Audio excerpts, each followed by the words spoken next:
La forêt, c'est en fait l'enveloppe naturelle de la Terre. La Terre se donne une enveloppe forestière, en particulier toute la zone équatoriale est enveloppée de forêts tropicales équatoriales qui protègent la Terre en fait. Et c'est ce qu'on est en train de mettre en péril en Amazonie. De la mettre à nu là-bas, c'est encore plus grave que de la mettre à nu chez nous. C'est une enveloppe de protection qui fait du climat, qui fait de l'hydrologie, et qui fait des courants pour la planète entière. Et c'était aussi autrefois l'enveloppe de toute l'Europe. L'Europe était boisée de l'Atlantique à l'Oural et au-delà de la Sibérie, il l'est encore. Et c'est la forêt qui nous a donné les terres fertiles qu'on a maintenant dilapidées, épuisées, comme on vient de le comprendre.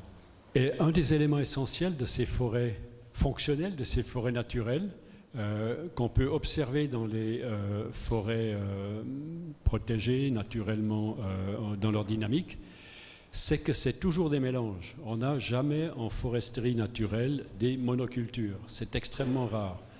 Dans les préalpes, l'épicéa le fait parfois, mais c'est toujours en mélange avec d'autres essences, surtout au monde tropical. Et lorsqu'on a compris ça, des chercheurs en Biélorussie ont observé que c'était le cas dans la réserve de Białowieża, c'est la frontière entre la Pologne et la Biélorussie. Ils ont vu que le chêne était toujours associé au tilleul.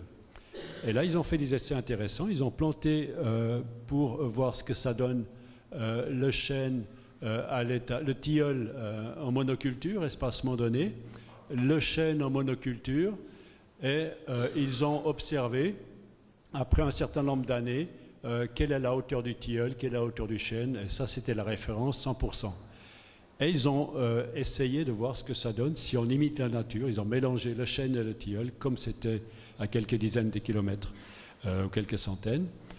Mélanger le chêne et le tilleul, après la même durée de temps de croissance, le chêne avait 23% de plus de hauteur que le chêne de référence en monoculture, et le tilleul, en mélange avec le chêne, avait 31% de plus que le tilleul en référence.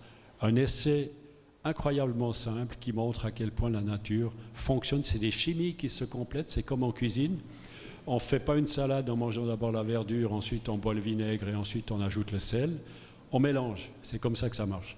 Il y a des courants électriques qui circulent dans les arbres en particulier, et le fait que la biomasse livrée par les arbres, qui est énorme, c'est 5 tonnes par hectare et par année dans une forêt, cette biomasse en décomposition dégage de la chaleur, dégage du CO2 naturellement, c'est une décomposition, mais dégage aussi de l'énergie. L'électricité d'un sol forestier est une notion qu'on n'a pas encore assez prise en compte.